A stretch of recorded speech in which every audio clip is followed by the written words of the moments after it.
जय हिंद साथियों, राधे राधे। कैसे हैं आप सभी लोग? आई होप आप लोग अच्छे होंगे, स्वस्थ होंगे, मस्त होंगे और अपनी पढ़ाई भी अच्छे से कर रहे होंगे। तो एक बार फिर से स्वागत है आपके अपने चैनल रोली क्लासेस में। तो हम फिर से हाजिर हैं एक नई सीरीज के साथ, जिसमें हम यूपी ट्रिपल एससी एएनएम से रिलेटेड सभी क्वेश्चन को सॉल्व कराएंगे और आपकी तैयारी को बेहतर बनाएंगे। तो आप सभी लोग जोश और जुनून के साथ जुड़ जाइए और सभी लोगों को शेयर कर दीजिए जिन्होंने यूपी ट्रिपल एससी एएनएम का फॉर्म भरा हुआ है और जो लोग यूपी ट्रिपल एससी एएनएम का पेपर क्लियर करना चाहते हैं। तो आज की जो सीरीज़ है बहुत ही इंपॉर्टेंट रहने वाली है आपके एग्जाम के पॉइंट ऑफ व्यू से, क्योंकि आज की सीरीज में मिडवाइफरी से रिलेटेड सभी क्वेश्चंस हैं, क्वेश्चन के साथ साथ उसका एक्सप्लेनेशन। तो ये क्लास बहुत ही इंपॉर्टेंट आपके एग्जाम के लिए रहने वाली है। तो आप सभी लोग जुड़ जाइए और सभी लोगों को शेयर कर दीजिए। तो चलिए स्टार्ट करते हैं आज की क्लास। आज की क्लास का जो पहला क्वेश्चन ये रहा, क्योंकि इससे पहले 3 सीरीज आ चुकी हैं, उसी सीरीज का आज ये 4th पार्ट है। कौन सा 4th पार्ट? क्योंकि आप लोगों की डिमांड थी कि मिडवाइफरी के क्वेश्चंस लेके आइए, तो ये सीरीज जो चल रही है वो मिडवाइफरी की ही सीरीज चल रही है। क्योंकि आपको भी पता है जो पेपर आता है एग्जाम पेपर, उसमें मिडवाइफरी से क्वेश्चन ज़्यादा आते हैं। तो आप लास्ट तक देखिएगा, तभी आप समझ पाएंगे कि कितना ज़्यादा हेल्पफुल है आपके लिए ये क्लास। तो चलिए स्टार्ट करते हैं। आप लोग पढ़िए और आंसर कीजिए और लास्ट में आप अपना स्कोर ज़रूर बताएंगे कि आपका स्कोर कितना रहा। और जो मैं एक्सप्लेनेशन दूंगी उसका आप शॉर्ट नोट्स ज़रूर बनाएंगे, ताकि आपको एग्ज़ाम के टाइम रिवीजन में हेल्प मिलेगी। तो क्वेश्चन कह रहा है, गर्भावस्था के दौरान मॉर्निंग सिकनेस के मैनेजमेंट में शामिल है। आपसे मॉर्निंग सिकनेस के मैनेजमेंट के बारे में बात कर रहा है। आपको बताना है कि जो गर्भावस्था के दौरान मॉर्निंग सिकनेस के मैनेजमेंट में क्या शामिल है। ऑप्शन ए, गर्भवती महिला को सूखे टोस्ट तथा बिस्कुट खाने के लिए सलाह देना। ऑप्शन बी, अत्यधिक वसायुक्त भोजन से दूर रहने की सलाह देना। ऑप्शन सी, एंटी एमेटिक दवाइयाँ देना। ऑप्शन डी, उपरोक्त सभी। तो मॉर्निंग सिकनेस क्या होता है? ये गर्भावस्था के दौरान पाया जाने वाला एक माइनर एलिमेंट है, जो प्रायः 4 से 16 सप्ताह तक पाया जाता है। इसका कारण होता है एचसीजी लेवल बढ़ने का। ये मॉर्निंग सिकनेस क्यों होता है? क्योंकि इसमें जब गर्भावस्था होती है, प्रेगनेंसी होती है, तो उस समय एचसीजी लेवल बढ़ जाता है, हीमोकोरोनिक गोनेडोट्रोपिन। और इसमें इसका लक्षण क्या होता है कि जब मॉर्निंग में उठते हैं तो उस समय उबाई सी लगती है, उल्टियाँ हो सकती हैं, जी मितलाना, भूख में गड़बड़ी, तो ये सब इसी के लक्षण होते हैं। तो इसमें आपसे मैनेजमेंट की बात की है। क्या पूछा है? मैनेजमेंट। तो इस क्वेश्चन का राइट आंसर है option D. Right answer option D, उपरोक्त सभी। तो गर्भावस्था के दौरान मॉर्निंग सिकनेस के मैनेजमेंट में सभी शामिल हैं। तो राइट आंसर ऑप्शन डी। क्योंकि जो गर्भवती महिला होती है उसको सूखे टोस्ट तथा बिस्किट खाने के लिए सलाह देते हैं, राइट है। अत्यधिक वसायुक्त भोजन से दूर रहने की सलाह देते हैं, ये भी सही है। और एंटीएमेटिक दवाइयाँ भी देते हैं, तो right answer option D. Next question आपकी स्क्रीन पे ये रहा, पढ़िए और आंसर कीजिए। गर्भावस्था के दौरान होने वाली गंभीर प्रकार की उल्टी, जिसे माता के स्वास्थ्य पर हानिकारक प्रभाव पड़ता है, कहलाती है। आपसे पूछा है कि गंभीर प्रकार की उल्टी जिसे माता के स्वास्थ्य पर हानिकारक प्रभाव पड़ता है, क्या कहलाता है? Option A, morning sickness. Option B, emesis gravidarum. Option C, hyper emesis gravidarum. Option D, eclampsia. तो ये सभी प्रेगनेंसी के टाइम होने वाले कॉम्प्लिकेशन है। Morning sickness, eclampsia, pre eclampsia, hyper emesis gravidarum. तो सबसे पहले हम देखते हैं कि गंभीर प्रकार की उल्टी जो होती है उसे क्या कहते हैं। हाइपरमेसिस ग्रेविडारम। गर्भावस्था के दौरान 50% महिलाओं में फर्स्ट ट्राइमेस्टर में उल्टी होना सामान्य बात होती है। गर्भावस्था के दौरान महिलाओं में फर्स्ट ट्राइमेस्टर में उल्टी होना सामान्य बात होती है, लेकिन उल्टी होना गंभीर अगर हो जाता है, लगातार हो रही है और जिससे उनका प्रतिकूल प्रभाव पड़ रहा है महिला पे, तो उसे हम हाइपरमेसिस ग्रेविडेरम कहते हैं। क्या कहते हैं? हाइपरमेसिस ग्रेविडेरम कहते हैं। Right answer option C. अगर नॉर्मल हो रही हैं तो एमेसिस ग्रेविडेरम कहते हैं। अगर बहुत ज़्यादा हो रही हैं जिससे कोई ना कोई कॉम्प्लिकेशन हो जा रहा है, और इसका भी कारण होता है एचसीजी के लेवल का बढ़ना। साइन इसके होते हैं जी घबराना, उल्टियाँ होना, भूख कम लगना, डिहाइड्रेशन होना, वेट लॉस होना, कॉन्स्टिपेशन होना। तो ये सभी क्या है? इसके कारण है, वो सॉरी लक्षण है, साइन है। ट्रीटमेंट इसमें क्या होता है? जैसे एंटी एमेटिक ड्रग देते हैं। एंटी एमेटिक में कौन सी ड्रग देते हैं? मेटोक्लोप्रोमाइड देना। तो right answer option C. Next question आपकी स्क्रीन पे ये रहा। क्वेश्चन कह रहा है, हाइपर एमेसिस ग्रेविडेरम का मैनेजमेंट है। ऑप्शन ए, आईवी ड्रिप शुरू करना। ऑप्शन बी, एंटी एमेटिक दवाइयाँ देना। ऑप्शन सी, आराम प्रदान करना यानी रेस्ट के लिए बोलना। ऑप्शन डी, उपरोक्त सभी। तो हाइपरेमेसिस ग्रेविडेरम का मैनेजमेंट यहाँ पे पूछ रहा है। और आप सभी को पता है कि हाइपरेमेसिस ग्रेविडेरम में अत्यधिक उल्टियाँ होती है, जिसका शरीर पे, माता के शरीर पे प्रतिकूल प्रभाव पड़ता है। तो उसके लिए हमें क्या, क्योंकि डिहाइड्रेशन की संभावना हो जाती है, तो एंटीएमेटिक दवाइयाँ देते हैं, आईवी ड्रिप स्टार्ट करते हैं, रेस्ट के लिए बोलते हैं। तो इस क्वेश्चन का राइट आंसर है option D. Right answer option D. Next question आपकी स्क्रीन पे ये रहा, आप लोग पढ़िए और आंसर कीजिए। आज की सीरीज जो मिडवाइफरी की सीरीज है 4th नंबर की, ये आपके एग्जाम के पॉइंट ऑफ व्यू से बहुत इंपॉर्टेंट रहने वाली है, और आप लोग लास्ट तक बने रहिएगा, देखिएगा, फिर आप बताइएगा कि कितनी इंपॉर्टेंट है ये क्लास। क्वेश्चन है, अर्ली मिसकैरेज का मुख्य कारण है, शुरुआती गर्भपात का मुख्य कारण क्या है? ऑप्शन ए क्रोमोसोम की असामान्यता, ऑप्शन बी सर्विक्स की असंगतता, ऑप्शन सी संक्रमण, option D auto immune disease.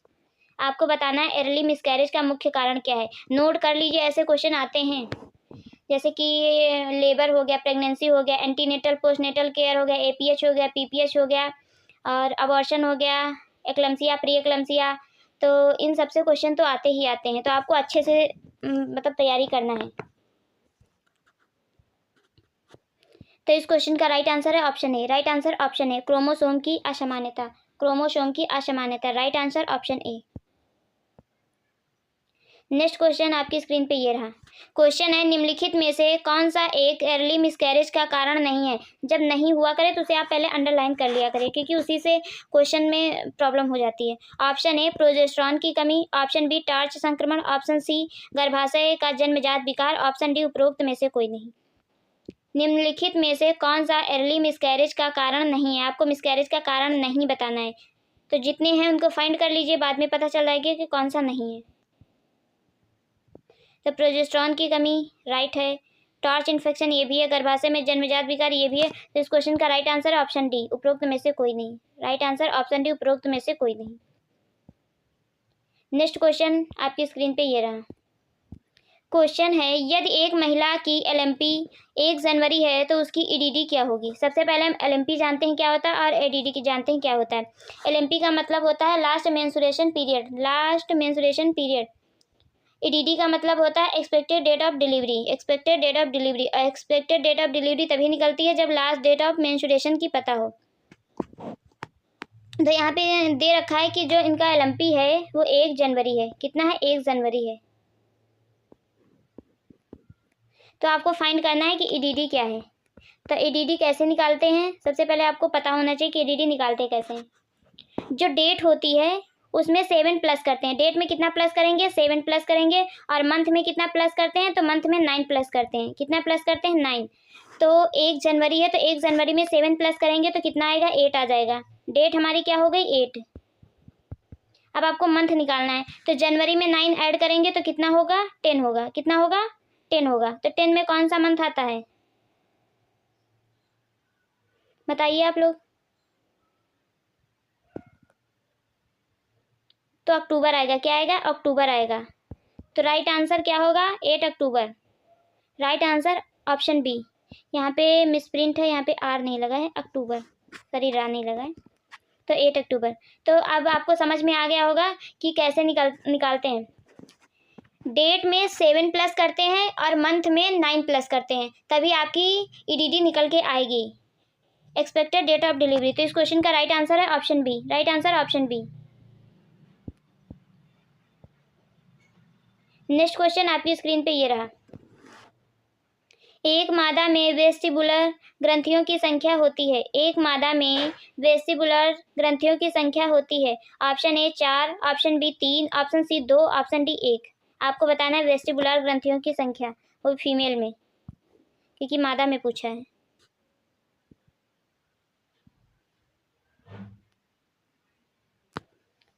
तो इस क्वेश्चन का राइट आंसर है option C. Right answer option C. कितनी होती हैं? 2 होती हैं। राइट आंसर ऑप्शन सी।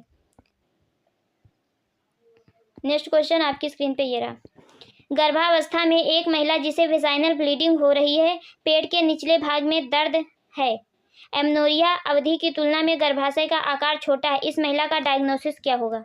आपसे यहाँ पे डायग्नोसिस पूछा है कि अगर कोई महिला है, वो अपनी कंडीशन को बता रही कि गर्भावस्था में एक महिला जो है, प्रेग्नेंट लेडी है, उसे वेजाइनल ब्लीडिंग हो रही है, पेट के निचले भाग में दर्द हो रही है, और एमनोरिया अवधि की तुलना में गर्भाशय का आकार छोटा है, तो इस महिला का डायग्नोसिस क्या होगा? Option A abortion, option B PPH, option C eclampsia, option D PID, pelvic inflammatory disease. तो आपको बताना है कि कौन डायग्नोसिस क्या होगा।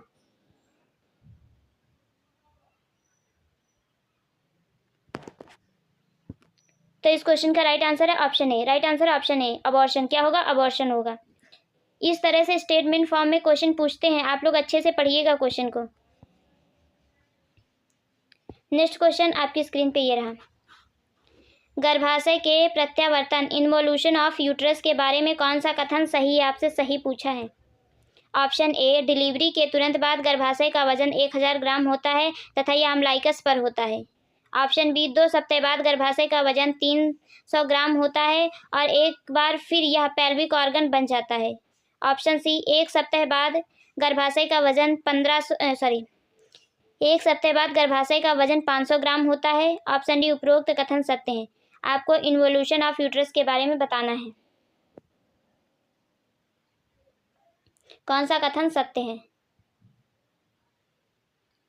इन्वोल्यूशन ऑफ यूट्रस, सबसे अधिक परिवर्तन प्यूपेरियम पीरियड में यूट्रस में ही होता है। प्रसव पूर्ण होने पर गर्भाशय की जो नाप होती है 15 × 12 × 7.5 सेंटीमीटर तथा वजन लगभग 900 ग्राम होता है। प्यूपेरियम के इंड तक यूट्रस की जो नाप होती है 7.5 × 5 × 2.5 सेंटीमीटर तक और वजन लगभग 60 ग्राम तक हो जाता है प्यूपेरियम के इंड तक। तो वही इसमें पूछा गया है कि इन्वोल्यूशन ऑफ यूट्रस के बारे में कौन सा कथन सत्य है। तो इस क्वेश्चन का राइट आंसर ऑप्शन डी है, सभी कथन सत्य हैं। राइट आंसर ऑप्शन डी, सभी कथन सत्य हैं। बहुत ध्यान से है आपको क्वेश्चन, उसके बाद आंसर करना है। एमटीपी के बारे में कौन सा कथन सत्य है? आपसे एमटीपी के बारे में पूछा है कि कौन सा कथन असत्य है। यहाँ पे क्या पूछा है? असत्य पूछा है। अंडरलाइन कर लेंगे, वरना ऐसे ही गलती हो जाती है। ध्यान से नहीं पढ़ा तो गलती हो गई हमसे कि मैं असत्य बोल दी। तो इसमें पूछा है कौन सा कथन असत्य है। ऑप्शन ए, यह सरकारी अस्पतालों में की जा सकती है। ऑप्शन बी, यह महिला के लिखित कंसेंट देने पर ही की जा सकती है। ऑप्शन सी, यह पति के लिखित कंसेंट देने पर की जा सकती है, वाइफ के कंसेंट की आवश्यकता नहीं होती। ऑप्शन डी, उपरोक्त सभी। आपको एमटीपी के बारे में बताना है। मेडिकल टर्मिनेशन ऑफ प्रेगनेंसी, इसका एक्ट 1971 का है और ये लागू कब हुआ था? 1 अप्रैल 1972 में। कब लागू हुआ था? 1 अप्रैल 1972 में लागू हुआ था। और एक्ट कब बना था? 1971 में। दोनों चीज़ें आपको याद रखना है कि ये एक्ट बना कब था एमटीपी, तो 1971 में बना था और लागू कब हुआ था? 1 अप्रैल 1972 को। इसका उद्देश्य था माँ और शिशु के जीवन की रक्षा हेतु 20 सप्ताह से पूर्व भी कानूनन गर्भपात कराया जा सकता है।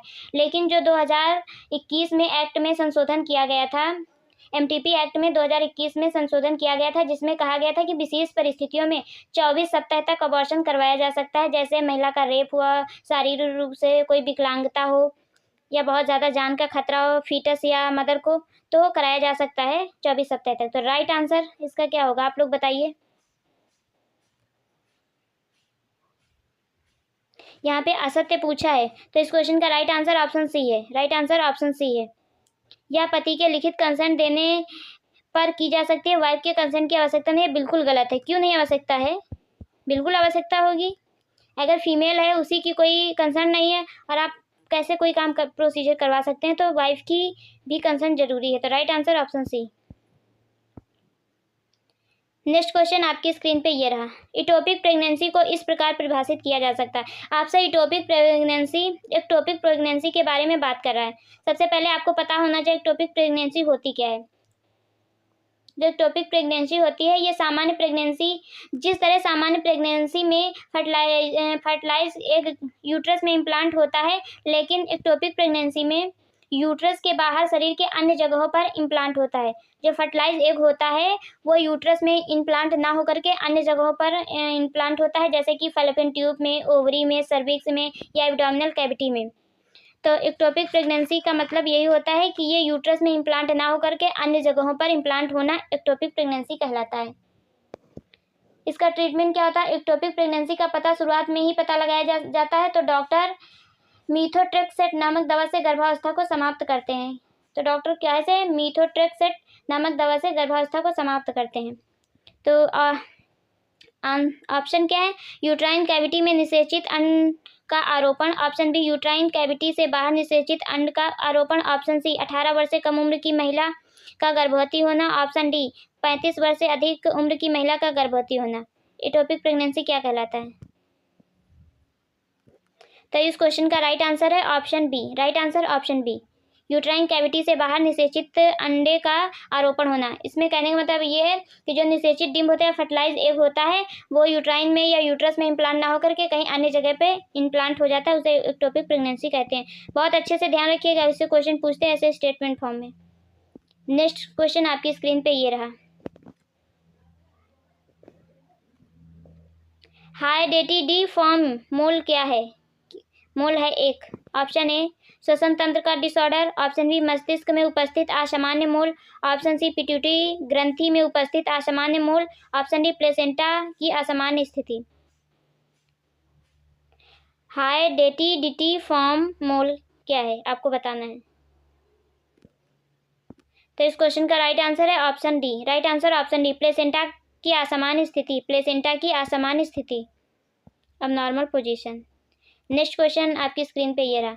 एक्टोपिक प्रेगनेंसी का डायग्नोसिस करने के लिए कौन सा इन्वेस्टिगेशन किया जाता है?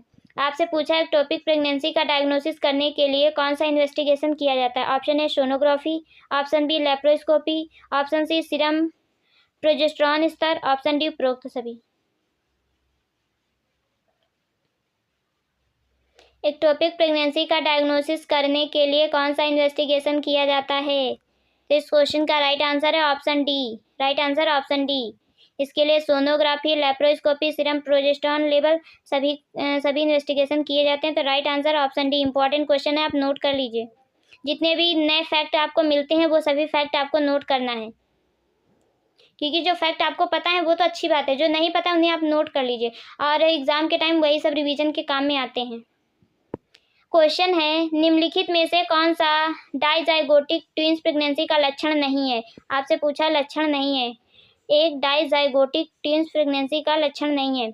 ऑप्शन ए, यह केवल एक अंडे के निषेचन के कारण होती है, ऑप्शन बी इसमें 2 प्लेसेंटा होते हैं, ऑप्शन सी प्रत्येक भ्रूण अलग अलग इम्नियन तथा कोरियन से घिरा रहता है, ऑप्शन डी इंटरवेनिंग मेम्ब्रेन की 4 परतें होती हैं। आपको बताना है कि निम्नलिखित में से कौन सा एक डाइजाइगोटिक ट्विन प्रेगनेंसी का लक्षण नहीं है।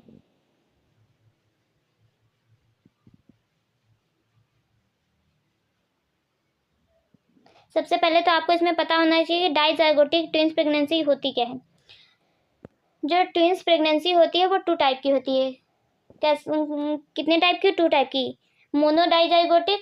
मोनोजाइगोटिक और डाइजाइगोटिक। कितनी? मोनोजाइगोटिक और डाइजाइगोटिक। तो यहाँ पे आपसे डाइजाइगोटिक के बारे में पूछ रहा है कि ट्विन प्रेगनेंसी डाइजाइगोटिक होती है वो कैसी होती है। तो डाइजाइगोटिक का मतलब है कि पैदा होने वाले जुड़वा बच्चों का जन्म अलग अलग अंडों से होता है और इन दोनों अंडों को अलग अलग स्पर्म द्वारा निषेचित किया जाता है, मतलब निषेचित होता है। इसमें जो 2 जुड़वा बच्चे जन्म लेते हैं उसमें 2 ओवा होते हैं और 2 ओवा जो होते हैं वो 2 अलग अलग स्पर्म से निषेचित होते हैं, फर्टिलाइज होते हैं। और जो डाइजाइगोटिक जुड़वा बच्चों का डीएनए भी अलग अलग होता है। तो आपसे यहाँ पे पूछा है कि कौन सा लक्षण नहीं है, तो आपको नहीं बताना है। तो इस क्वेश्चन का राइट आंसर है option A. Right answer option ए, यह केवल एक अंडे के निषेचन के कारण होती है। नहीं, ये गलत है, वो मोनोजाइगोटिक होता है। मोनोजाइगोटिक, वह केवल एक अंडे के निषेचन के कारण कौन सा होता है? मोनोजाइगोटिक होता है। ये डाइजाइगोटिक, इसमें 2 अंडे होते हैं और 2 स्पर्म होते हैं। तो right answer option A. Next question आपकी स्क्रीन पे ये रहा। निम्न में से मोनोजाइगोटिक ट्विंस प्रेगनेंसी का लक्षण है। आपसे मोनोजाइगोटिक ट्विंस प्रेगनेंसी के बारे में बात करें तो आपको मोनोजाइगोटिक के बारे में पहले पता होना चाहिए कि क्या होता है।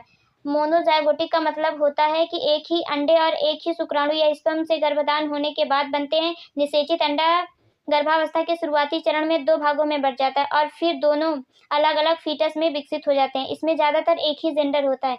इसमें मैक्सिमम जेंडर एक ही होता है। अगर फीमेल है तो फीमेल ही होगी, मेल है तो मेल ही होंगे, मतलब लगभग 80% केसेस में। तो आपको बताना है कि इसमें कौन सा लक्षण है। ऑप्शन ए, यह केवल एक अंडे के निषेचन के कारण होती है। ऑप्शन बी, इसमें 2 प्लेसेंटा होते हैं। ऑप्शन सी, प्रत्येक भ्रूण अलग अलग एम्नियन तथा कोरियन से घिरा रहता है। ऑप्शन डी, इंटरवेनिंग मेम्ब्रेन की 4 परतें होती हैं। तो आपको बताना है कि कौन सा लक्षण है। तो इस क्वेश्चन का राइट आंसर है option A. Right answer option ए, यह केवल एक अंडे के निषेचन के कारण होती है, मोनोजाइगोटिक। तो आपको बहुत अच्छे से याद रखना है मोनोजाइगोटिक और डाइजाइगोटिक, क्योंकि इसमें डिफरेंस पूछ लिया जाता है। नेक्स्ट क्वेश्चन आपकी स्क्रीन पे ये रहा। मल्टीपल प्रेगनेंसी में होने वाले मैटरनल चेंजेस हैं।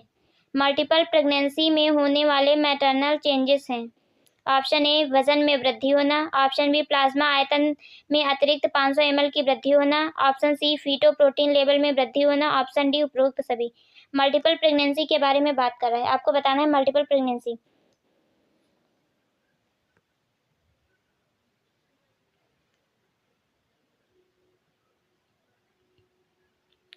आप लोग आंसर कीजिए जल्दी जल्दी।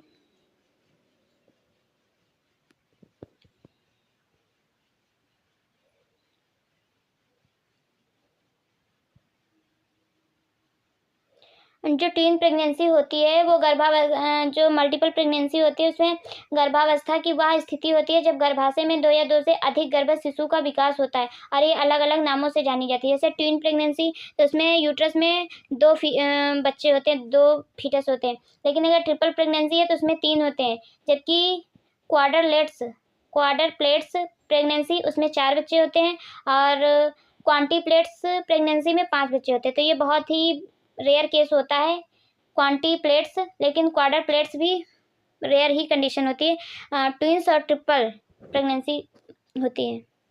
तो इस क्वेश्चन का राइट आंसर है option D. Right answer option D, उपरोक्त सभी। आपको क्वाड्रप्लेट्स प्रेगनेंसी और क्वांटिप्लेट्स प्रेगनेंसी अच्छे से याद रखना है, क्योंकि कभी भी पूछ सकता है तो आप कंफ्यूज हो जाएंगे कि क्वाड्रप्लेट्स में कितने बच्चे होते हैं और क्वांटिप्लेट्स में कितने। तो जो क्वाड्रप्लेट्स होता है उसमें 4 होते हैं, और क्वांटिप्लेट्स में जो फीटस होते हैं या जो बेबी होते हैं कितने होते हैं, 5 होते हैं। नेक्स्ट क्वेश्चन आपकी स्क्रीन पे ये रहा, पढ़िए और आंसर कीजिए। क्वेश्चन कह रहा है, निम्न में से कौन सा मल्टीपल प्रेगनेंसी का लक्षण नहीं है। आपसे मल्टीपल प्रेगनेंसी का लक्षण नहीं है पूछा है। ऑप्शन ए, 2 अलग अलग फीटल हार्ट साउंड का सुनाई देना। ऑप्शन बी, 2 भ्रूणीय सिर या 3 फीटल पोल पर पाया जाना। ऑप्शन सी, फंडल ऊंचाई का एमनोरिया अवधि के अनुसार होना। ऑप्शन डी, अत्यधिक फीटल मूवमेंट का फील होना। इसमें मल्टीपल प्रेगनेंसी का लक्षण नहीं है, वो आपको बताना है। तो जो मल्टीपल प्रेगनेंसी के लक्षण है उन्हें आप फाइंड कर लीजिए, जो नहीं है वो निकल आएगा। कभी भी क्वेश्चन सॉल्व करें तो ऐसे ही सॉल्व करें। अब आप ढूंढेंगे कौन सा नहीं, ऐसे नहीं होता। जो है उनको फाइंड कर लीजिए, और जो नहीं होगा वो लास्ट में बच जाएगा। तो मल्टीपल प्रेगनेंसी का लक्षण क्या नहीं है? फंडल ऊंचाई का एमनोरिया अवधि के अनुसार होना। कौन सा नहीं है? तो इस क्वेश्चन का राइट आंसर है option C. Right answer option C, fundal ऊंचाई का एमनोरिया अवधि के अनुसार होना। क्यों? जब मल्टीपल प्रेगनेंसी है तो उसके अनुसार क्यों होगा? डबल होगा। तो right answer option C. Next question आपकी स्क्रीन पे ये रहा, पढ़िए और आंसर कीजिए। क्वेश्चन है, मल्टीपल प्रेगनेंसी के मैनेजमेंट के बारे में कौन सा कथन सत्य नहीं है? मल्टीपल प्रेगनेंसी के मैनेजमेंट के बारे में कौन सा कथन सत्य नहीं है? ऑप्शन ए, प्रथम बच्चे की डिलीवरी सामान्य प्रसव के लिए निर्धारित दिशा निर्देशों के अनुसार होनी चाहिए। ऑप्शन बी, प्रथम बच्चे के एंटेरियर शोल्डर की डिलीवरी के बाद आईवी अर्गोमेट्रियन नहीं देनी चाहिए। ऑप्शन सी, दूसरे बच्चे की डिलीवरी के दौरान यदि लाइट ट्रांसफर्स है तो इसे एक्सटर्नल वर्जन द्वारा सही करना चाहिए। ऑप्शन डी, प्रथम बच्चे के एंटेरियर शोल्डर की डिलीवरी के बाद आईवी एर्गोमेट्रियन देना। तो आपसे पूछा है कि कौन सा ऑप्शन गलत है या रॉन्ग है, आपको बताना है। तो इस क्वेश्चन का राइट आंसर है option D. Right answer option D, प्रथम बच्चे के एंटेरियर शोल्डर की डिलीवरी के बाद आईवी एर्गोमेट्रियन नहीं देना चाहिए। राइट आंसर ऑप्शन डी, इसका मतलब है नहीं देना चाहिए। नेक्स्ट क्वेश्चन आपकी स्क्रीन पे ये रहा। क्वेश्चन है, एड्स क्या है? आपको एड्स के बारे में बताना है। ऑप्शन ए, बैक्टीरिया जनित असंक्रामक बीमारी। ऑप्शन बी, वायरस जनित असंक्रामक बीमारी। ऑप्शन सी, बैक्टीरिया जनित संक्रामक बीमारी। ऑप्शन डी, वायरस जनित संक्रामक बीमारी। एड्स के बारे में पूछा है। सबसे पहले तो क्वेश्चन में आपसे एड्स का फुल फॉर्म ही पूछ लेता है, क्योंकि कई बार एग्जाम में एड्स का फुल फॉर्म आया है। एड्स का फुल फॉर्म होता है एक्वायर्ड इम्यूनो डिफिशियंसी सिंड्रोम, जो कि HIV वायरस के कारण होता है। कौन से वायरस के कारण होता है? HIV, human immuno deficiency virus. तो जो एड्स है वो इससे होता है, HIV वायरस के कारण होता है, जो शरीर में रोग प्रतिरोधक क्षमता को कम कर देता है। और एड्स दिवस 1 दिसंबर को मनाया जाता है। कब मनाया जाता है? 1 दिसंबर को। याद रखिएगा, कभी कभी ऐसे पूछ लेता है कि एड्स दिवस कब मनाया जाता है, तो 1 दिसंबर को मनाया जाता है। HIV वायरस शरीर में अपनी संख्या को बढ़ाता है और शरीर में मौजूद CD4 सेल को नष्ट करता है। तो HIV वायरस जब शरीर में एंटर करता है तो क्या करता है? अपनी जो संख्या होती है उसको ग्रोथ करता है, और उसमें जो उसकी प्रतिरोधक क्षमता को बढ़ाने वाली होती है उनको नष्ट करता है। CD4 जो सेल होती हैं उन्हें नष्ट कर देता है, जिससे उसमें रोग प्रतिरोधक क्षमता कम होती चली जाती है और तरह तरह की बीमारियां होने लगती हैं। तो आपको बताना है कि एड्स क्या है। तो इस क्वेश्चन का राइट आंसर है option D. Right answer option D, virus जनित संक्रामक बीमारी। वायरस जनित संक्रामक बीमारी कौन सा वायरस है? HIV virus. नेक्स्ट क्वेश्चन आपकी स्क्रीन पे ये रहा। एक्लैम्सिया का अलार्मिंग सिम्टम्स है। एक्लैम्सिया का अलार्मिंग सिम्टम्स है। सिम्टम आपसे पूछा है। ऑप्शन ए सिर दर्द, ऑप्शन बी नींद में व्यवधान, ऑप्शन सी यूरिन आउटपुट में कमी, ऑप्शन डी उपरोक्त सभी। अलार्मिंग सिम्टम्स है। अब ये देखिए क्वेश्चन किस तरह पूछा है। ऐसे ही क्वेश्चन घुमा फिरा के पूछता है तो बच्चे कंफ्यूज हो जाते हैं। तो आपको बताना है एक्लैम्सिया का अलार्मिंग सिम्टम्स क्या है। सिर दर्द, नींद में व्यवधान, यूरिन आउटपुट में कमी। तो इस क्वेश्चन का राइट आंसर है option D. Right answer option D, उपरोक्त सभी। नेक्स्ट क्वेश्चन आपकी स्क्रीन पे ये रहा। एक्लैम्सिया की मैटरनल कंडीशन है। एक्लैम्सिया की मैटरनल कंडीशन है। ऑप्शन ए प्रमस्तिष्क रक्तस्राव, ऑप्शन बी दृष्टि या विजन में व्यवधान, ऑप्शन सी पोस्टपार्टम साइकोसिस, ऑप्शन डी उपरोक्त सभी। सबसे पहले आपको एक्लैम्सिया के बारे में पता होना चाहिए कि एक्लैम्सिया होता क्या। एक्लैम्सिया एक सीवियर कंडीशन है जिसमें विशिष्ट रूप से ऐंठन या मूर्छा आती है। यह गंभीर प्री एक्लैम्सिया की बढ़ी हुई अवस्था होती है, कंडीशन होती है। इसमें जो BP होता है, ब्लड प्रेशर, सिस्टोलिक जो होता है 140 to 160 mmHg से अधिक होता है, और डायस्टोलिक 90 to 110 mmHg से अधिक होता है। तो एक्लैम्सिया जो होता है उसमें सिस्टोलिक जो प्रेशर होता है वो 140 से लेकर के 160 mmHg या इससे अधिक होता है, जबकि डायस्टोलिक 90 या 110 mmHg से अधिक होता है ब्लड प्रेशर।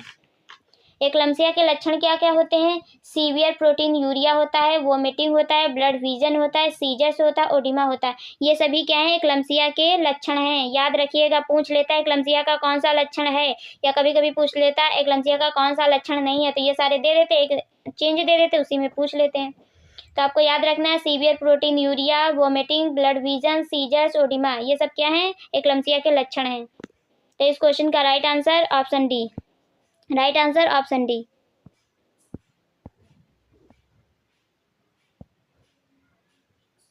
नेक्स्ट क्वेश्चन आपकी स्क्रीन पे ये रहा, आप लोग पढ़िए और आंसर कीजिए।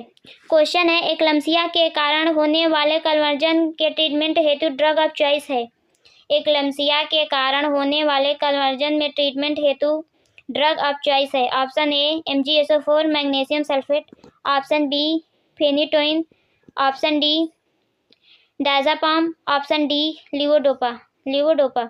आपको बताना है कि एक्लैम्सिया के कारण होने वाले कन्वर्जन के ट्रीटमेंट हेतु ड्रग ऑफ चॉइस क्या है। तो एक्लैम्सिया का ट्रीटमेंट देख लेते हैं। Anti conversion and sedative drug कौन कौन सी होती है? MgSO4 होती है, लाइटिक कॉकटेल होती है, पेथिटिडीन होती है। जबकि एंटी हाइपरटेंसिव ड्रग में आती है हाइड्रोलेजिन, लेबेटालॉल, नाइट्रोग्लिसरीन। तो ये सभी कौन सी ड्रग हैं? एंटी हाइपरटेंसिव ड्रग हैं। तो इस क्वेश्चन का राइट आंसर है option A. Right answer option A MgSO4 magnesium sulphate. Right answer option A. Drug of choice eclampsia में क्या है? तो MgSO4 है। नेक्स्ट क्वेश्चन आपकी स्क्रीन पे ये रहा, आप लोग पढ़िए और आंसर कीजिए। प्रसव पूर्व रक्तस्राव APH को इस प्रकार परिभाषित किया जा सकता है। APH को इस प्रकार परिभाषित किया जा सकता है। ऑप्शन ए 28 सप्ताह के बाद लेकिन बच्चे के जन्म से पहले जनन मार्ग से होने वाला रक्तस्राव। ऑप्शन बी प्रसव की प्रथम अवस्था में जनन मार्ग से रक्तस्राव होना। ऑप्शन सी गर्भावस्था में किसी भी समय जनन मार्ग से रक्तस्राव होना। ऑप्शन डी बच्चे के जन्म के बाद 42 दिन तक जनन मार्ग से होने वाला रक्तस्राव। आपको एपीएच के बारे में बताना है कि एपीएच का मतलब क्या होता है। एपीएच का फुल फॉर्म होता है एंटीपार्टम हेमरेज। एंटीपार्टम हेमरेज बहुत अच्छे से याद रखना है, कई बार ये पूछा जा चुका है एपीएच का फुल फॉर्म। तो फुल फॉर्म होता है एंटीपार्टम हेमरेज। इसकी जो डिफिनेशन है, गर्भावस्था के 24वें सप्ताह के बाद से लेकर के शिशु के जन्म से पूर्व रक्तस्राव होना एपीएच कहलाता है। कौन से सप्ताह से? 24 सप्ताह के बाद से लेकर के, क्योंकि इससे पहले जब ब्लीडिंग होती है तो वो किस में काउंट करते हैं? वो अबॉर्शन में काउंट करते हैं। किस में? अबॉर्शन में काउंट करते हैं। उसके बाद से लेकर के डिलीवरी होने से पहले तक जो ब्लीडिंग होती है उसे एपीएच कहते हैं। इसके कई कारण हो सकते हैं, लेकिन सबसे ज़्यादा मोस्टली कारण होते हैं वो प्लेसेंटल कॉज होते हैं। तो सबसे पहले कॉज देखते हैं कौन कौन से। Placenta previa, abruptio placentae, local injury, cervical cancer, cervical infection, ectopic pregnancy, vaginal injury, ये सभी इसके कारण हैं। किसके? एपीएच के। तो आपको बताना है कि प्रसव पूर्व रक्तस्राव को इस प्रकार परिभाषित किया जा सकता है। तो इस क्वेश्चन का राइट आंसर है option A. Right answer option ए। 28 सप्ताह के बाद लेकिन बच्चे के जन्म से पहले जनन मार्ग से होने वाला रक्तस्राव एपीएच कहलाता है। Right answer option A. Next question आपकी स्क्रीन पे ये रहा। प्रसव पश्चात रक्तस्राव पीपीएच को इस प्रकार परिभाषित किया जा सकता है। आपसे पूछ रहा है पीपीएच को परिभाषित कीजिए। ऑप्शन ए 28 सप्ताह के बाद लेकिन बच्चे के जन्म से पहले, यहाँ पे एक टाइपिंग मिस्टेक है। जन्म से पहले जनन मार्ग से होने वाला रक्तस्राव, तो ये तो अभी हमने बताया एपीएच होता है, ये गलत हो गया। ऑप्शन बी प्रसव की प्रथम अवस्था में जनन मार्ग से रक्तस्राव होना, ये भी गलत है। ऑप्शन सी गर्भावस्था के किसी भी समय जनन मार्ग से रक्तस्राव होना, ये भी गलत है। ऑप्शन डी बच्चे के जन्म के बाद 42 दिन तक जनन मार्ग से होने वाला रक्तस्राव पीपीएच कहलाता है। तो इस क्वेश्चन का right answer option D. Right answer option D है। क्या है? Option D. Right answer option D. PPH के बारे में जान लेते हैं थोड़ा बहुत। तो पीपीएच क्या होता है? Postpartum haemorrhage. डिलीवरी के बाद 150 से 200 ml ब्लीडिंग होना सामान्य बात होती है। डिलीवरी के बाद 150 से 200 ml ब्लीडिंग होना सामान्य बात होती है, लेकिन अगर 500 ml या इससे अधिक हो या फिर 5 मिनट में एक पैड रक्त से भर जाता है तो उसे पीपीएच कहते हैं। क्या कहते हैं? Postpartum haemorrhage. और पीपीएच 2 टाइप का होता है, प्राइमरी पीपीएच और सेकेंडरी पीपीएच। प्राइमरी पीपीएच का मतलब होता है डिलीवरी के 24 घंटे के अंदर ब्लीडिंग होना। 24 घंटे के अंदर ब्लीडिंग होना प्राइमरी पीपीएच कहलाता है। जबकि सेकेंडरी पीपीएच में डिलीवरी के 24 घंटे के बाद से लेकर के 42 दिन में कभी भी ब्लीडिंग होना सेकेंडरी पीपीएच कहलाता है।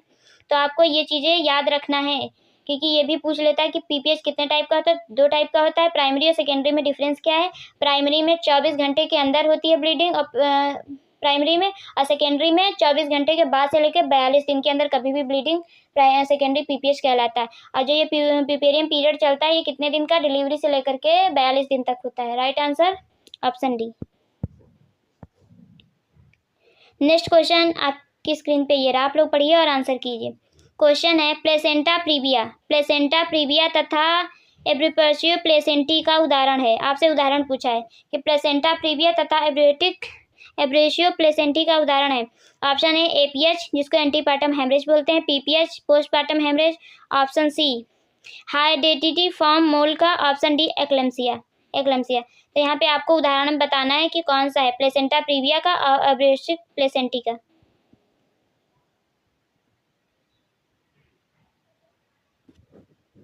तो इस क्वेश्चन का राइट आंसर है option A. Right answer option A APH. Right answer option है एपीएच एंटीपार्टम हेमरेज। ये दोनों उसी के उदाहरण हैं। नेक्स्ट क्वेश्चन आपकी स्क्रीन पे ये रहा। क्वेश्चन कह रहा है कौन सा कथन असत्य है, आपको गलत छांटना है कि कौन सा गलत है। ऑप्शन ए ऑक्सीपिटो पोस्टीरियर एक असामान्य पोजीशन है। ऑक्सीपिटो पोस्टीरियर एक असामान्य पोजीशन है। ऑप्शन बी ब्रीच प्रेजेंटेशन सबसे कॉमनेस्ट माल प्रेजेंटेशन है। ऑप्शन सी सबसे कॉमनेस्ट लाई लॉन्गिट्यूडनल है। ऑप्शन डी ब्रो प्रेजेंटेशन एक सामान्य प्रेजेंटेशन है। आपको गलत छांटना है, कौन सा गलत है।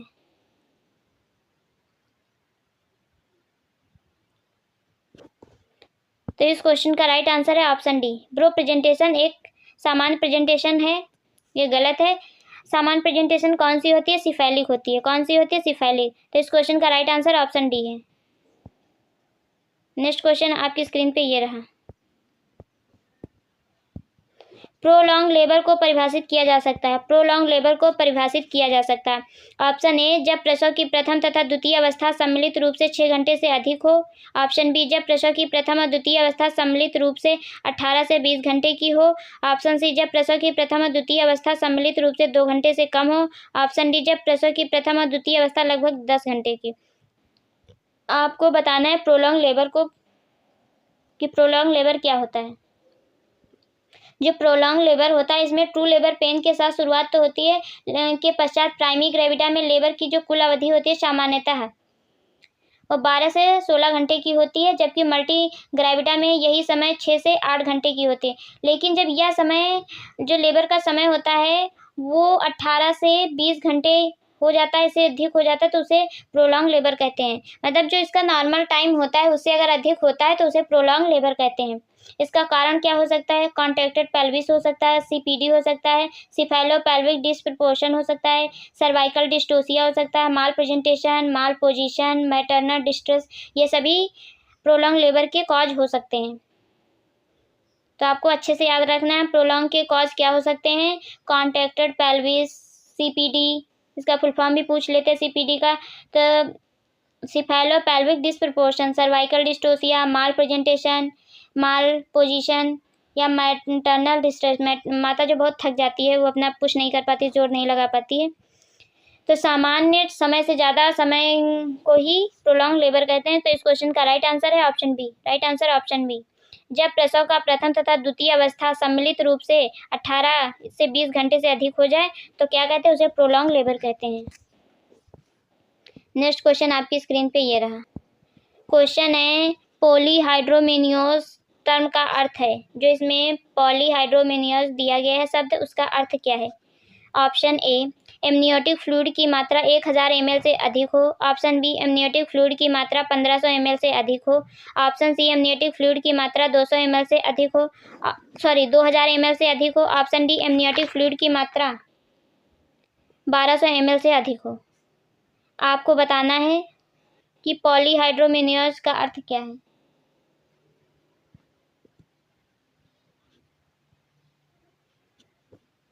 बताइए। आप लोग अपना आंसर जल्दी जल्दी कमेंट कीजिए। तो इस क्वेश्चन का राइट आंसर है option C. Right answer option C. Amniotic fluid की मात्रा 2000 ml से अधिक हो तो उसे क्या कहते हैं, पॉलीहाइड्रोमेनियोस। क्योंकि कई बार पूछा गया है, ये टर्म पूछ लिए जाते हैं, पॉलीहाइड्रोमेनियोस या ओलिगोहाइड्रोमेनियोस, इस तरह के वर्ड पूछे जाते हैं। तो आपको इसका डिफरेंस याद रखना है कि किसमें ज़्यादा होता है एमनियोटिक फ्लूइड और किसमें कम होता है।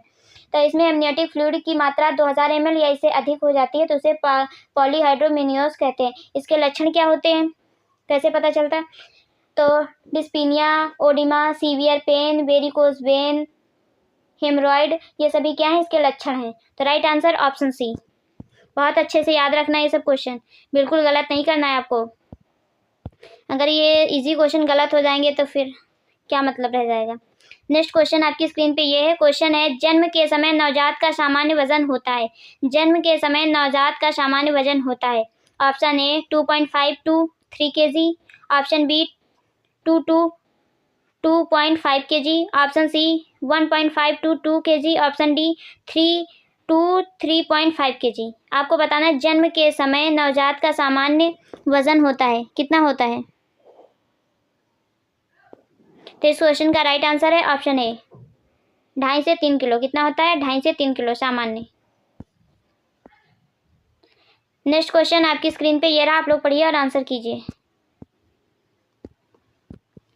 निम्न में से कौन सा कथन सही नहीं है। निम्न में से कौन सा कथन सही नहीं है। ऑप्शन ए सबसे सामान्य प्रेजेंटेशन सिफेलिक है। आपको सही नहीं फाइंड करना है। सबसे सामान्य प्रेजेंटेशन सिफेलिक है। ऑप्शन बी ब्रो तथा फेस प्रेजेंटेशन ओरल प्रेजेंटेशन के उदाहरण है। ऑप्शन सी सबसे कॉमनेस्ट लाई ट्रांसवर्स लाई होती है। ऑप्शन डी ब्रीच एक प्रेजेंटेशन माल प्रेजेंटेशन है। तो यहाँ पे आपको बताना है कि कौन सी सही नहीं है। तो इस क्वेश्चन का राइट आंसर है option C. Right answer option C. सबसे कॉमनेस्ट लाई ट्रांसवर्स लाई नहीं होती, लॉन्गिट्यूडनल लाई होती है। कौन सी सबसे कॉमनेस्ट लाई कौन सी होती है? लॉन्गिट्यूडनल होती है। तो इस क्वेश्चन का राइट आंसर ऑप्शन सी है। अच्छे से याद रखिएगा। नेक्स्ट क्वेश्चन आपकी स्क्रीन पे ये रहा। क्वेश्चन है कॉर्ड प्रोलैप्स को इस प्रकार परिभाषित किया जा सकता है। कॉर्ड प्रोलैप्स के बारे में बताना है कि कॉर्ड प्रोलैप्स क्या होता है। ऑप्शन ए जब कॉर्ड का साइज छोटा हो। ऑप्शन बी जब कॉर्ड में अनेक संक्रमण हो। ऑप्शन सी जब कॉर्ड योनि के अंदर पड़ी हो। ऑप्शन डी जब कॉर्ड वल्वा के बाहर स्थित हो। कॉर्ड प्रोलैप्स के बारे में आपको बताना है। कॉर्ड प्रोलैप्स क्या होता है? तो आप लोग बताएंगे कमेंट करके कि ये क्लास आप लोगों को कैसी लगे, कितने क्वेश्चंस आज की क्लास के इम्पोर्टेंट क्वेश्चन है। तो सभी क्वेश्चन इम्पोर्टेंट है। कॉर्ड प्रोलैप्स का मतलब होता है फीटस के प्रेजेंटिंग पार्ट के साइड से अम्बिलिकल कॉर्ड का नीचे की ओर खिसकना एक असामान्य स्थिति होती है, अब नॉर्मल कंडीशन होती है। इसमें अम्बिलिकल कॉर्ड वेजाइना में स्थित होती है या फिर वल्वा से बाहर आ जाती है।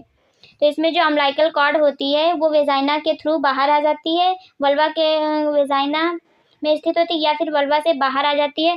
तो इस क्वेश्चन का राइट आंसर होता है option D. Right answer option D. Cord prolapse क्या होता है? जो अम्बिलिकल कॉर्ड होती है वो वल्वा के बाहर स्थित होती है। तो राइट आंसर ऑप्शन डी। याद रखिएगा। नेक्स्ट क्वेश्चन आपकी स्क्रीन पे ये रहा। प्लेसेंटा प्रीविया का डिफिनेटिव ट्रीटमेंट क्या है? प्लेसेंटा प्रीविया का डिफिनेटिव ट्रीटमेंट क्या है होगा? ऑप्शन ए बिस्तर पर आराम। Option B supplementary haematinics. Option C tocolytic दवाइयों का उपयोग। Option D caesarean delivery. Placenta previa का डिफिनेटिव ट्रीटमेंट क्या होगा? आंसर कीजिए आप लोग।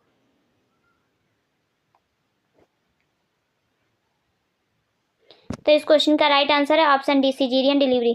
प्लेसेंटा प्रीविया का मतलब होता है कि जो प्लेसेंटा होता है अपनी नॉर्मल पोजीशन में इम्प्लांट ना हो करके लोअर यूट्राइन में इम्प्लांट हो जाता है। सर्विक्स के जो ओपनिंग माउथ होता है वहाँ पे हो जाता है या उस पर आधे पे कवर कर लेता है प्लेसेंटा। तो जो फीटस होता है वो नीचे डिसेंड नहीं हो पाता है क्योंकि वहाँ पे प्लेसेंटा पूरी तरह से उसको ओपनिंग को कवर किए होता है। तो जो प्लेसेंटा होता है वो प्लेसेंटा प्रीविया की कंडीशन में प्लेसेंटा जो नीचे की यूट्राइन ओपनिंग होती है जो सर्विक्स के पास वहाँ पे पूरा कवर कर लेता है। किसी में पूरा कवर करता है टोटल, किसी में कंप्लीट, किसी में इनकम्प्लीट, किसी में पार्शियल। तो इस कंडीशन में ज़्यादातर सिजेरियन डिलीवरी होती है। तो इस क्वेश्चन का राइट आंसर है ऑप्शन डी। नेक्स्ट क्वेश्चन है एब्रेशियो प्लेसेंटी का सबसे महत्वपूर्ण डिस्पोजिंग फैक्टर है। ऑप्शन ए गर्भावस्था में हाइपरटेंशन। ऑप्शन बी छोटी कॉर्ड या short cord. Option C folic acid की कमी। ऑप्शन डी ट्रॉमा चोट। एब्रेशियो प्लेसेंटी। तो एब्रेशियो प्लेसेंटी होता क्या है? इसमें जो प्लेसेंटा वैसे जो प्लेसेंटा होता है उसका इम्प्लांटेशन कहाँ होता है? यूट्रस में होता है। कहाँ होता है? यूट्रस में। तो उसी तरह इसका भी जो प्लेसेंटा सामान्य जगह पे होता है इम्प्लांटेशन, वैसे भी इसमें भी होता है, लेकिन इसमें जो टर्म से पहले ही जो प्लेसेंटा होता है अपनी जगह से सेपरेशन होने लगता है, अलग होने लगता है। एब्रेशियो प्लेसेंटी का मतलब ये होता है कि जो प्लेसेंटा इम्प्लांट होता है वो अपनी सामान्य जगह पे ही इम्प्लांट होता है, लेकिन टाइम से पहले ही अपनी जगह से अलग होने लगता है, छूटने लगता है। तो उसे हम क्या कहते हैं? एब्रेसिव प्लेसेंटी कहते हैं। तो इस क्वेश्चन का राइट आंसर ऑप्शन ए गर्भावस्था में hypertension. Option A right answer option A गर्भावस्था में हाइपरटेंशन। नेक्स्ट क्वेश्चन आपकी स्क्रीन पे ये रहा, आप लोग पढ़िए और आंसर कीजिए। निम्न में से एनीमिया का लक्षण है। निम्न में से एनीमिया का लक्षण है। ऑप्शन ए हीमोग्लोबिन का स्तर 11 ग्राम पर डेल से कम होना। Option B tachycardia. Option C जल्दी थकान होना। ऑप्शन डी उपयुक्त सभी। निम्न में से एनीमिया का लक्षण है, आपको बताना है। तो इस क्वेश्चन का राइट आंसर है option D. Right answer option D उपयुक्त सभी। हीमोग्लोबिन, जब ब्लड में हीमोग्लोबिन का लेवल 10 ग्राम पर डेल से कम हो जाता है तो एनीमिया जैसी कंडीशन होती है, इसमें ट्रैकीकार्डिया भी होती है, जल्दी थकान भी आती है, भूख नहीं लगती है। तो right answer option D. Next question आपकी स्क्रीन पे ये रहा, आप लोग पढ़िए और आंसर कीजिए। गर्भावस्था में सबसे सामान्य हीमेटोलॉजिकल डिसऑर्डर है। गर्भावस्था में सबसे सामान्य हीमेटोलॉजिकल डिसऑर्डर है। Option A anaemia, option B thalassaemia, option C platelet disorder, option D cardiac failure. आपको बताना है गर्भावस्था में सबसे सामान्य हीमेटोलॉजिकल डिसऑर्डर कौन सा है।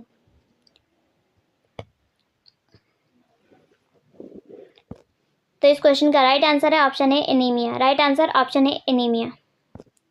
तो आप लोग बताएंगे 35 क्वेश्चन में आपका स्कोर क्या रहा। 35 क्वेश्चंस में आपका स्कोर क्या रहा। मैं वेट करूंगी, आप लोग स्कोर अपना ज़रूर बताएंगे।